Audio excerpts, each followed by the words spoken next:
Yeah, I'll react to that, sure. Hello, guys. Preemptive like, Native Lang, awesome channel. Almost at 1 million. Congrats. What will future English be like?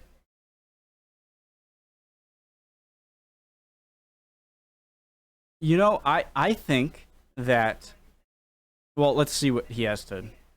Original link to the video, top of the description. Right below that, link to the Discord. Love to have you. Click on it. Send you right over there. My name's Connor, if I didn't say that. I'm going to say what I was.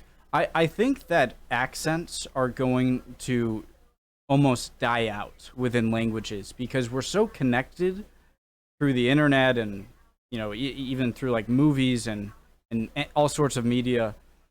And I think accents, you know, they tend to develop when one group of people who speak the same language live apart long enough that they develop mutually unintelligible terms. And I think that the more that it's very difficult to be isolated, and so I think accents will be less common is what I'm trying to say. Does that make sense? Let's go. Dust off your time machines and set them 1,000 years into the past. Okay. When you get there, grab the nearest English speaker. How can you tell? They're the ones that sound like this. Sounded like some Tolkien stuff. Eoc phone fair beod wildiora kenned. Now hop. Was I close?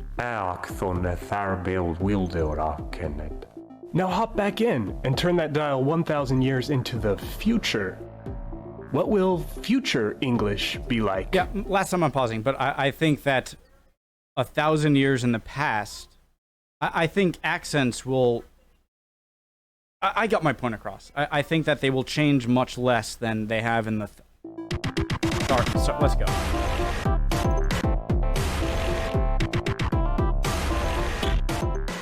Since most of us don't have time machines, how can we predict the future at all? With fortune tellers and crystal balls. Or maybe with physics, which predicts that if a certain object travels a certain speed for a set amount of time, it will cover a certain distance, no more, no less. Say your mom jumps in Zoom car and tears away at 92 miles per hour for 15 minutes. When we pull out a really, really long ruler to measure how far she's gone, this equation predicts that she'll travel precisely 23 miles. Great! But where's the foolproof equation for predicting complex social things? Yeah, what does it have to do with math here? But I'll languages. This isn't physics, you say? Well, sort are of. there at That's least what I said. Trends? Okay, here's a possibility. Complicated words with a lot of moving pieces often get simpler over time. It's not a rule, but maybe we could find more of these patterns. But it gets more complicated, because our language's look and feel will depend on the path it takes through future history. I mean, sometimes a single language branches out into a full family tree.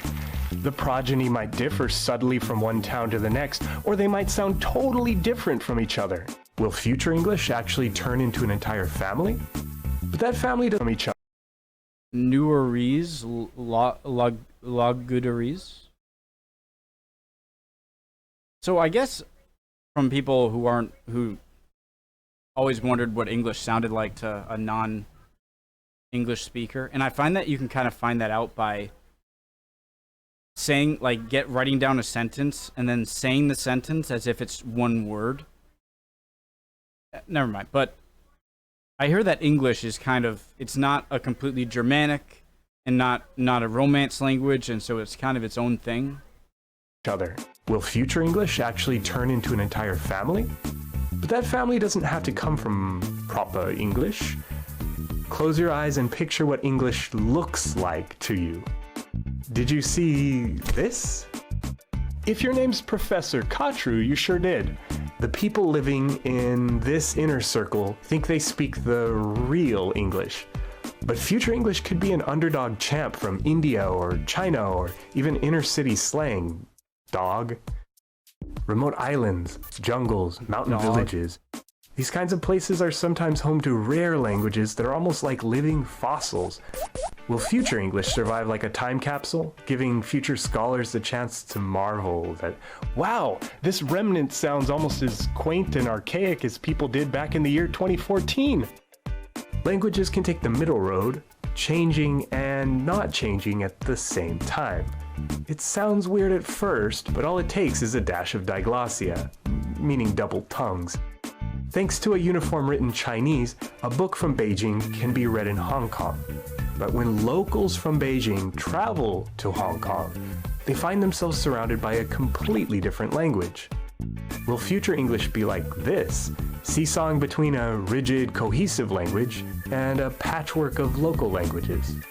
Even stranger are... I mean, you know, my answer is that that would require isolation, which in today's day and age, and certainly in the future even more so, it's going to be very hard to isolate. So I think rather than splitting into a bunch, I think English is going to turn into like a single sort of, like, no accents almost. Creoles, languages that almost come to life out of the bones of other languages. Ugh.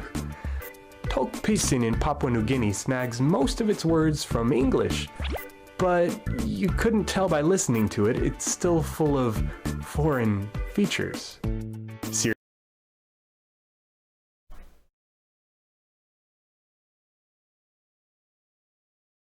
Oh my god, I'm like a green screen. Sorry about that. Tok Pisin M1 Pella, Tok Plus, Natok Tok, Long Bung Bailong Papua New Guinea, Emi no Tok Plus Belong Time Bipo M.E. Kamapera. Seriously, they have different words for talking to one person, two people, three people, or a bunch of people. But a creolized future English, is that a bit extreme? No, we haven't even reached the extremes. What if in the wake of some catastrophe, only 3 speakers remain? Think of those last speakers out there. Or think of the loneliest man on earth wandering the Amazon. Are these the last breaths of once great languages? Meanwhile, whichever path you chose, the future of Zoomcar seems pretty set. It'll just keep following this equation. Speed goes up, more distance covered. But things could go many ways for future English. Come on, imagine the sci-fi utopias or dystopias or flat-out normal topias we might find ourselves in. So perhaps, what will become of future English is not too different than asking what will become of future us.